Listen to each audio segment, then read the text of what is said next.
नमस्कार, Uttarakhand this week में आपका स्वागत है। मैं हूं आपके साथ पूर्णिमा मिश्रा। आज हम उत्तराखंड सरकार के 4 साल की उपलब्धियों और नाकामियों पर बात करेंगे। तीरथ सिंह रावत कैबिनेट में 4 नए चेहरों को जगह दी गई। त्रिवेंद्र सरकार में शामिल 7 सदस्यों को भी यथावत रखा गया। मुख्यमंत्री तीरथ सिंह रावत ने अपने पास वित्त, गृह और स्वास्थ्य विभाग जैसे अहम महकमे रखे। नए चेहरे विशन सिंह चुफाल को पेयजल, बंशीधर भगत को शहरी विकास और गणेश जोशी को सैनिक कल्याण विभाग सौंपा गया, जबकि राज्य मंत्री यतेश्वरानंद को गन्ना विकास विभाग दिया गया। इस बीच 18 मार्च को भाजपा सरकार के 4 साल पूरे हो गए। इस पर पेश है एक रिपोर्ट। साल 2017 में विधानसभा चुनाव में उत्तराखंड की जनता ने भाजपा को प्रचंड बहुमत दिया। भाजपा को 70 सीटों में से 57 पर जीत मिली। प्रचंड बहुमत की इस सरकार का मुखिया आरएसएस कैडर के डोईवाला से विधायक त्रिवेंद्र सिंह रावत को चुना गया। त्रिवेंद्र सिंह रावत ने 18 मार्च 2017 को मुख्यमंत्री पद की शपथ ली थी। मुख्यमंत्री त्रिवेंद्र सिंह रावत ने स्वच्छ, पारदर्शी और भ्रष्टाचार पर जीरो टॉलरेंस सरकार देने का वादा किया। क्योंकि केंद्र में भी भाजपा सरकार थी तो इसका लाभ उत्तराखंड को मिलने की संभावना थी। 4 धाम महामार्ग, ऋषिकेश कर्णप्रयाग रेल लाइन समेत केंद्र से बहुत सी सौगातें प्रदेश को मिली भी। केंद्र से विभिन्न मदों पर बजट आया भी। उम्मीद थी कि त्रिवेंद्र सरकार प्रदेश को विकास की ओर तेजी से ले जाएगी। प्रचंड बहुमत से राज्य में किसी तरह का राजनीतिक अस्थिरता का वातावरण होने की आशंका भी नहीं थी। त्रिवेंद्र सरकार ने पहले पूरी ईमानदारी से प्रदेश के विकास योजनाओं पर काम करना शुरू किया। भ्रष्टाचार पर वार किए गए। यही कारण था कि भ्रष्टाचार में लिप्त लगभग 150 से अधिक अफसरों और कर्मचारियों को जेल भेजा गया। तबादला एक्ट पर भी त्रिवेंद्र सरकार ने सुधार किया और तबादलों में होने वाले भ्रष्टाचार पर भी रोक लग पाई। आपकी सरकार बहुत मजबूती के साथ काम कर रही है और कोई भी ऐसा दाग सरकार को 2 साल में नहीं लगा है कि हमको कहीं पर भी शर्मिंदा होकर के और सिर नीचा करके बात करनी पड़ी हो। आज हम पूरे आंख से आंख मिलाकर बात करने की स्थिति में है। हमने भ्रष्टाचार पर रोक लगाई है, हमने भ्रष्टाचारियों को अंदर किया है और हमने एक संकल्प किया है कि हम कहीं पर भी एक भेदभाव रहित विकास हम करेंगे। हम भ्रष्टाचार मुक्त विकास करेंगे। वो विकास आज हम राज्य को दे रहे हैं। इस बीच गैरसैंण को ग्रीष्मकालीन राजधानी भी बनाया गया। इन्वेस्टर समिट का आयोजन किया गया। इसमें लगभग 1.25 लाख करोड़ के निवेश प्रस्ताव आए। लेकिन विडंबना है कि सरकार के पास निवेश प्रस्तावों को अमल में लाने के लिए लैंड पूल ही नहीं था।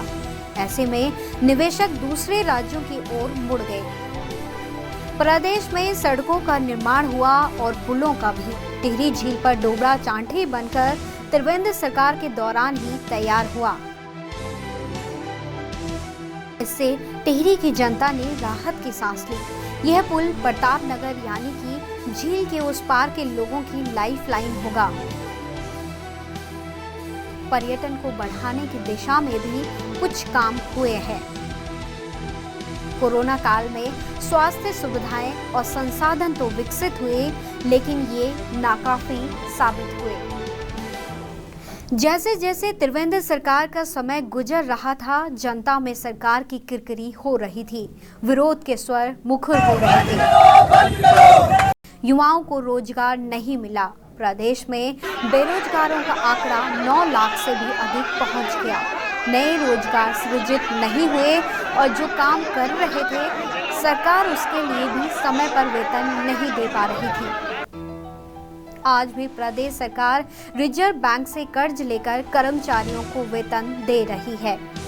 कोरोना काल में त्रिवेंद्र सरकार पूरी तरीके से असफल साबित हुई। पर्वतीय जनपदों में लॉकडाउन के बाद 3.5 लाख प्रवासी पहुंचे, लेकिन सरकार ने उनको रोजगार की बजाय मनरेगा से जोड़ा। हमने 40% डिस्ट्रिक्ट प्लान में भी इस समय स्वरोजगार पर सभी जिलाधिकारियों को निर्देशित किया है कि स्वरोजगार पर आप बजट का 40% खर्च करेंगे। अगर हम पूरे राज्य में देखेंगे तो 250 करोड़ रुपया है उत्तराखंड जैसे छोटे राज्य में, और लगभग 300 करोड़ रुपया एमएसएमई से हमने रखा है स्वरोजगार में। तो ये मौका है हमारे पास। और जो माननीय प्रधानमंत्री जी ने अपने भाषण में कहा था कि इस आपदा को हम अवसर में बदल सकते हैं, और अवसर में बदलने का ये मौका आज आपकी सरकार आपको दे रही है। इस अवसर का आप लोग लाभ उठाएं हैं, ये मैं आपसे जरूर कहना चाहूंगा। मुख्यमंत्री स्वरोजगार योजना के तहत प्रवासियों को रोजगार देने का वादा किया गया, लेकिन धरातल पर योजना नहीं उतर पाई। कोरोना से प्रदेश में 1700 से भी अधिक लोगों की मौत हो चुकी है। क्वारंटीन सेंटरों की बदहाली ने त्रिवेंद्र सरकार की व्यवस्थाओं की पोल खोल दी। इस बीच चारधाम यात्रा को देवस्थानम बोर्ड से जोड़ने का विवादित फैसला भी त्रिवेंद्र सरकार ने लिया। इसके खिलाफ भाजपा के वरिष्ठ नेता सुब्रमण्यम स्वामी हाई कोर्ट पहुंच गए। तीर्थ पुरोहित त्रिवेंद्र सिंह रावत सरकार से खफा हो गए। भाजपा विधायकों का एक गुट भी अपनी उपेक्षा से नाराज था। त्रिवेंद्र सरकार पर नौकरशाही हावी था। बेलगाम नौकरशाह मंत्रियों की भी नहीं सुन रहे थे। त्रिवेंद्र सरकार की शिकायतें पार्टी हाईकमान पर पहुंच रही थी। बजट के दौरान उन्होंने गैरसैंण को मंडल बनाने की घोषणा की और इसमें अल्मोड़ा, बागेश्वर के साथ ही रुद्रप्रयाग और चमोली जिले को शामिल करने की घोषणा की। इस घोषणा से चारों जिलों के विधायक नाराज हो गए। अल्मोड़ा को कुमाऊं की सांस्कृतिक राजधानी माना जाता है। अल्मोड़ा को अलग करने से कुमाऊं भर में विरोध शुरू हो गया।